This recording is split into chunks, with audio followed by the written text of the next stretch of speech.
Hi friends, എല്ലാവർക്കും സിനിമാറ്റോഗ്രാഫറുടെ പുതിയൊരു വീഡിയോയിലേക്ക് സ്വാഗതം. ഇന്ന് നമ്മൾ നോക്കുന്നത് ഉടൽ എന്ന് പറയുന്ന മലയാളം മൂവിയാണ്. ഇതൊരു വേറെ ലെവൽ ക്രൈം ത്രില്ലർ മൂവിയാണ്. അപ്പോൾ ഈ മൂവിന്റെ കഥ പൂർണ്ണമായിട്ട് മനസ്സിലാക്കണമെന്നുണ്ടെങ്കിൽ ഈ വീഡിയോ സ്കിപ്പാക്കാതെ കാണാൻ ശ്രമിക്കുക. അപ്പോൾ നമുക്ക് നേരെ സ്റ്റോറിയിലേക്ക് പോവാം.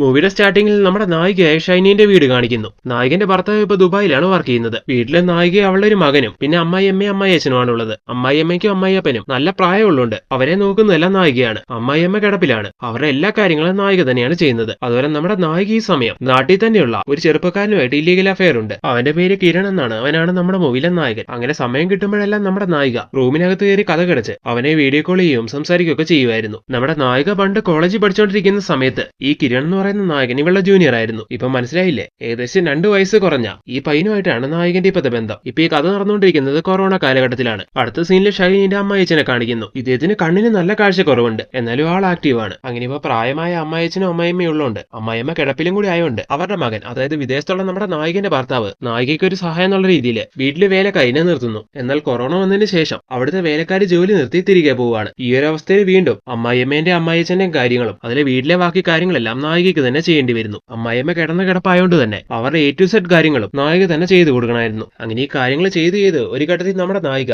അതെല്ലാം വെറുക്കുവാണ്. ഇതേ സമയം തന്നെ കിടന്ന കിടപ്പിൽ കിടക്കുന്ന ഒന്ന് വർത്താനം പോലും പറയാൻ കഴിയാത്ത നായകന്റെ അമ്മായിയമ്മയ്ക്ക് ഒരുപാട് ആശ്വാസമായിരുന്നു അവരുടെ ഭർത്താവായ കുട്ടിച്ചായൻ. അയാളുടെ ഡേ ടൈമിലൊക്കെ ആ അമ്മേന്റെ അടുത്ത് കൊച്ചു വർത്താനങ്ങളൊക്കെ ഇങ്ങനെ പറഞ്ഞുകൊണ്ടിരിക്കും. അങ്ങനെ അവരുടെ അവസാന കാലഘട്ടത്തിലും അവർ നല്ല സ്നേഹത്തിലാണെന്ന് കാണിക്കുന്നു. അദ്ദേഹം നല്ല കെയറിംഗ് ആണെന്ന് കാണിക്കുന്നു. അങ്ങനെ ആ സീനോടെ കട്ടായി അടുത്ത സീനിൽ നമ്മുടെ നായികയാണെങ്കിൽ ഇപ്പൊ നായകനെ കോൾ ചെയ്യുവാണ്. അങ്ങനെ നായകൻ വിശേഷങ്ങളെല്ലാം ചോദിക്കുന്ന സമയത്ത് വീട്ടിലെ കഷ്ടപ്പാടെല്ലാം അവൾ പറയുവാണ്. എന്നിട്ട് ഞാനൊന്ന് കുളിച്ചിട്ട് വരട്ടെ എന്നും പറഞ്ഞുകൊണ്ട് അവൾ കുളിക്കാൻ പോകുന്ന സമയം എന്നാൽ നീ അപ്പോൾ വീഡിയോ കോൾ ചെയ്യാൻ ഈ സമയത്ത് അവൻ പറയുന്നു. ഇത് കേൾക്കുന്ന നായിക ഓക്കെ പറഞ്ഞ് അങ്ങനെ വീഡിയോ കോൾ ചെയ്യുന്നതായിട്ടും കാണിക്കുന്നു. അങ്ങനെ ആ സീനോടെ കട്ടായിട്ട് അടുത്ത ദിവസം നമ്മുടെ നായികയാണെങ്കിൽ അവളുടെ അമ്മായിമ്മന്റെ കാര്യങ്ങളെല്ലാം ചെയ്തുകൊണ്ടിരിക്കുന്നതായിട്ട് കാണിക്കുന്നു. കൂടെ സഹായത്തിന് അവളുടെ അമ്മായിച്ചനും ഉണ്ടെങ്കിലും അയാൾക്ക് ചെയ്യുന്നതിൽ ഒരു പരിധിയില്ലേ, അതായത് അതിൽ കൂടുതൽ കഷ്ടപ്പാട് നായികന്റെ തന്നെയാണെന്ന് പറയുന്നു. അങ്ങനെ ഈ കഷ്ടപ്പാടിന്റെ വെറുപ്പല്ല നായിക പലപ്പോഴും അവരോട് കാണിക്കാറുണ്ടായിരുന്നു. അതായത് ഈ ചെയ്യുന്ന കാര്യങ്ങളൊന്നും ഒട്ടും ഇഷ്ടമല്ലാത്ത രീതിയിൽ നായിക അവരോട് ഒരു വെറുപ്പോടെ സംസാരിക്കുമായിരുന്നു. ആ ഒരു രീതിയിൽ കെയർ ചെയ്യുമായിരുന്നു. ഇതെല്ലാം അവരെ ഒരുപാട് വേദനിപ്പിക്കാറുണ്ടായിരുന്നെങ്കിലും അവർക്ക് വേറെ വഴിയില്ല. പറയുന്നതും കേട്ട് അങ്ങനെ കഴിഞ്ഞേ പറ്റുള്ളൂ. അങ്ങനെയിരിക്കുന്ന ഒരു സമയം ദുബായിലുള്ള അവളുടെ ഭർത്താവ് അവളെ കോൾ ചെയ്യുന്നു. ഈ സമയത്ത് അവള് പറയുന്നുണ്ട്, ഇപ്പൊ ജോലിക്കാരിയൊന്നും വീട്ടിലേക്ക് വരാത്തോണ്ട് ഞാൻ ആകെ ബുദ്ധിമുട്ടിലാണെന്ന്. എത്രയും വേഗം ഒരു ജോലിക്ക് അതിനെ സെറ്റ് ചെയ്യണമെന്ന്. എടി ഞാൻ ശ്രമിക്കാഞ്ഞിട്ടല്ല, കൊറോണയൊക്കെ ആയതുകൊണ്ട് ആരും അതിന് തയ്യാറാവുന്നില്ല. ശരി, എന്തായാലും ഞാൻ നോക്കട്ടെ എന്ന് പറഞ്ഞ് ഈ സമയത്ത് ഭർത്താവ് കോൾ കട്ട് ചെയ്യുന്നു. അങ്ങനെയിരിക്കുന്ന ഒരു ദിവസം അമ്മായിയമ്മന്റെ കണ്ടീഷൻ കുറച്ച് സീരിയസ് ആവുകയാണ്. അങ്ങനെ അവരെ ചെക്ക് ചെയ്യാൻ വേണ്ടി ഡോക്ടർ വരുന്ന സമയം ഡോക്ടർ പറഞ്ഞു കൊടുക്കുവാണ് നായകനോട് വയ്യാതെ ഇറക്കുന്ന ഇവരെ ഇന്ന രീതിയിലൊക്കെ നോക്കണമെന്ന്. ഇത് കേൾക്കുന്ന നായികയ്ക്കാണെങ്കിൽ ആകെ ദേഷ്യം വരുന്നു. എന്നെക്കൊണ്ട് ഇത്രയൊക്കെ പറ്റുള്ളൂ. ഇങ്ങനെ നമ്മുടെ നായിക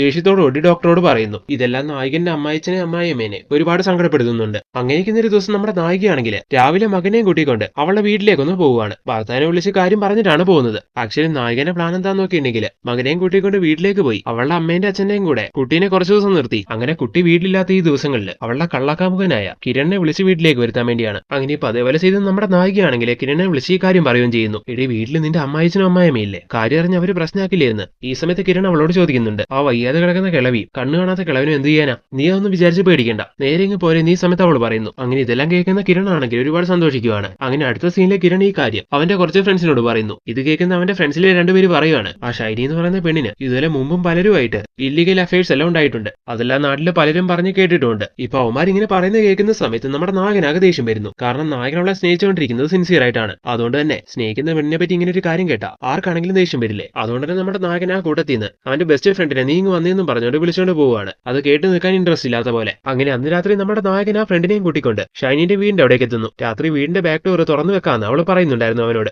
അതുകൊണ്ട് തന്നെ ഇപ്പൊ ഫ്രണ്ടിനെ അവിടെ കാവൽ നിർത്തി ഈ പാതിരാത്രി സമയത്ത് നായകൻ ബാക്ക് ഡോറിലൂടെ വീട്ടിലേക്ക് കയറുവാണ്. അങ്ങനെ ഇപ്പൊ നായകൻ അവളെ മുറിയിലേക്ക് എത്തി. നിന്റെ അമ്മായപ്പനും അമ്മായിയും എല്ലാം ഉറങ്ങിയെന്ന് ചോദിക്കുന്നു. അവരൊക്കെ നേരത്തെ ഉറങ്ങി ഈ സമയത്ത് നായിക പറയുവാണ്. അങ്ങനെ ഇപ്പൊ നമ്മുടെ നായകൻ വന്ന പണി തുടങ്ങുന്നു. അതായത് അവളുമായിട്ട് റൊമാൻസ് ചെയ്യുവാണ്. ഈ സമയത്ത് നായകൻ അവളോട് പറയുന്നുണ്ട്, നീ ഇവിടുന്ന് എന്റെ കൂടെ ഇറങ്ങി പോരെയെന്ന്, നമുക്ക് നല്ലൊരു ലൈഫ് എവിടെയെങ്കിലും പോയി ജീവിക്കാമെന്ന്. ഈ വീട്ടിലിങ്ങനെ കഴിഞ്ഞു വരുന്നുണ്ട് നായികയ്ക്ക് ഒട്ടും സന്തോഷം ഉണ്ടായിരുന്നില്ല. അങ്ങനെ ഇപ്പൊ അതേപോലുള്ള ചില വിഷമങ്ങളെല്ലാം ഈ സമയത്ത് അവള് പറയുകയും ചെയ്യുന്നു. ഇതെല്ലാം കേൾക്കുന്ന നായകൻ പ്രായമുള്ള ആൾക്കാരല്ലേ എന്ത് ചെയ്യാനാന്ന് ചോദിക്കുന്നു. ഇത് കേൾക്കുന്ന നായിക പെട്ടെന്ന് പറയുവാണ്, എടാ ഞാനൊരു കാര്യം പറയാം, നീ എന്റെ കൂടെ നിൽക്കണം. അപ്പൊ നായകൻ എന്താന്ന് ചോദിക്കുമ്പോൾ വയ്യാതെ ഇറക്കുന്ന എന്റെ അമ്മയമ്മേനെ നമുക്ക് അങ്ങ് തീർക്കാം. അതോടുകൂടി എന്റെ കഷ്ടപ്പാടെല്ലാം അങ്ങ് തീരുമല്ലോ. അവരെ കൊന്നിട്ട് ഒരു സ്വാഭാവികമാണെന്നുള്ള രീതിയിൽ അത് തീർക്കുകയും ചെയ്യാം. അതാകുമ്പോ ഒരു പ്രശ്നം ഉണ്ടാവില്ല. ഇത് കേൾക്കുന്ന നായകനാണെങ്കിൽ ആകെ ഷോക്ക് ആയിരിക്കുവാണ്. അപ്പൊ ഷൈനി പറയുവാണ്, ഇത്ര ടെൻഷൻ അടിക്കാനൊന്നുമില്ല, ആ കിളവൻ അപ്പുറത്തെ റൂമിലാണ് കിടപ്പ്. സോ ഇപ്പൊ ഉറങ്ങി ഉറങ്ങിക്കിടക്കുന്ന ആ കിളവിനെ പോയി കഴുത്തിൽ വില കുരുക്ക് വിട്ടു കൊന്ന ആരും അറിയാനും പോകുന്നില്ല. വിചാരിച്ച കാര്യങ്ങൾ നടന്ന് ഞാനൊന്ന് ഫ്രീ ആയ പിന്നെ ഞാൻ നിനക്കുള്ളതാണ്. നീ പറഞ്ഞല്ലോ നിന്റെ കൂടെ ഞാൻ ഇറങ്ങി വരാം. ഇങ്ങനെല്ലാം അവള് പറയുന്ന സമയത്ത് നായകൻ അതിന് ഓക്കെ പറയുന്നു. അങ്ങനെ ഇപ്പൊ അവർ രണ്ടുപേരും കൂടി ഒച്ചയുണ്ടാക്കാതെ നേരെ അമ്മേന്റെ മുറിയിലേക്ക് വരുന്നു. എന്നിട്ട് അവർ രണ്ടുപേരും കൂടി ഒരു നനഞ്ഞ തോർത്തെടുത്ത് അവരുടെ കഴുത്തിലിട്ട് മുറുക്കുവാണ്.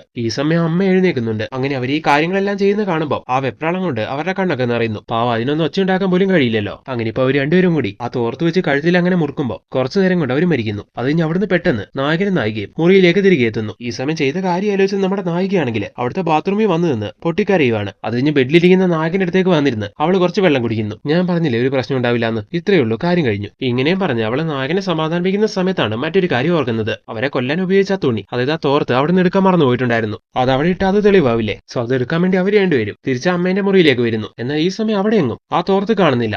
ഇത് എവിടെ പോയെന്ന് വിചാരിച്ച് അവർ രണ്ടുപേരും ഈ സമയത്ത് ആകെ ടെൻഷൻ ആവുന്നു. അങ്ങനെ ആ പരിസരത്തൊക്കെ നോക്കുന്നുണ്ടെങ്കിൽ അവിടെ നിന്ന് കിട്ടുന്നില്ല. ഈ സമയം നായികയ്ക്ക് ഒരു ഡൗട്ട്, ഇനി ഈ കാഴ്ചയെങ്ങാനും അവളുടെ അമ്മ ഇച്ചം കണ്ടായിരുന്നു എന്ന്. അങ്ങനെ ഇപ്പൊ ആ ഡൗട്ട് തീർക്കാൻ വേണ്ടി അയാളുടെ മുറിയിലേക്ക് പോകുന്നുണ്ടെങ്കിലും അയാൾ ആ സമയത്ത് കിടന്നുറങ്ങുമായിരുന്നു. അങ്ങനെ ഇത് കാണുന്ന സമയത്താണ് നായികയ്ക്ക് സമാധാനാവുന്നത്. ബാക്കി അയാളൊന്നും കണ്ടിട്ടില്ല. എന്നാലും ആ തോർത്ത് അവിടെ പോയി എന്നാണ് അറിയാത്തത്. അങ്ങനെ വീണ്ടും ആ മുറിയിലേക്ക് വന്ന്, അതായത് അമ്മേന്റെ മുറി വന്ന് അവിടെ മുഴുവൻ തിരയുന്ന സമയം കട്ടിലിന്റെ താഴെ കിടന്നുകൊണ്ട് അവർക്ക് ആ തോർത്ത് കിട്ടുന്നു. ഇപ്പോഴാണ് അവർക്ക് സമാധാനമായത്. അങ്ങനെ ഇപ്പൊ അത് അവിടെ നിന്ന് എടുത്ത് മാറ്റുവാണ് അവരെ. അത് കഴിഞ്ഞ് അവർ രണ്ടുപേരും ഒരുപാട് സമാധാനമായ രീതിയിൽ തിരിച്ച് റൂമിൽ പോയി വെട്ടി കിടക്കുന്നു. കുറെ നാളുകൾക്ക് ശേഷം ഇപ്പോഴാണ് എനിക്കൊന്ന് സമാധാനമായത്. ഇനി ഞാൻ പറഞ്ഞ പോലെ ഞാൻ നിന്റേത് മാത്രമാണെന്നും പറഞ്ഞ് ഈ സമയത്ത് നായിക വീണ്ടും അവനുമായിട്ട് റൊമാൻസ് ചെയ്യുന്നു. ഈ സമയത്ത് കിരണിന്റെ ഫ്രണ്ട് പുറത്ത് കാവലായിരുന്നു. അങ്ങനെ അവിടുന്ന് കുറെ നേരം കഴിഞ്ഞ്, അതായത് റൊമാൻസും പരിപാടികളെല്ലാം കഴിഞ്ഞ് നായകൻ ഇപ്പോ പോകാൻ തുടങ്ങുവാണ്. അങ്ങനെ നായകനെ യാത്രയാക്കാൻ വേണ്ടി നായികയും കൂടെ ഇറങ്ങി വരുന്ന സമയം നായകൻ കയറി വന്ന ബാക്ക് ഡോർ പൂട്ടിക്കിടക്കുന്നു. നായിക ക്ലോസ് ആക്കിയതല്ല. ഇതാര് ക്ലോസ് ആക്കിയെന്നും അറിയത്തില്ല. അങ്ങനെ ഇപ്പൊ ഇതാരാ ചെയ്തെന്ന് അറിയാതെ അവരാകെ കൺഫ്യൂസ്ഡ് ആയിട്ട് നിൽക്കുന്ന ആ സമയം തന്നെ വീടിന്റെ മുകളിലത്തെ നിലയിൽ നിന്ന് ഒരു സൗണ്ട് കേൾക്കുവാണ്. ഇത് കേൾക്കുന്ന നായിക എന്താന്ന് നോക്കാൻ വേണ്ടി കയറി പോകുന്ന സമയം പെട്ടെന്ന് എന്ത് വെച്ച് അവളുടെ തലയ്ക്ക് ആരും അടിക്കുന്നു. അങ്ങനെ അവൾ താഴെ വീഴുന്നു. ഇത് കണ്ട് കിരൺ പുറകെ ചെല്ലുന്ന സമയം അവനെ അടിച്ച് താഴെ വീഴ്ത്തുവാണ്.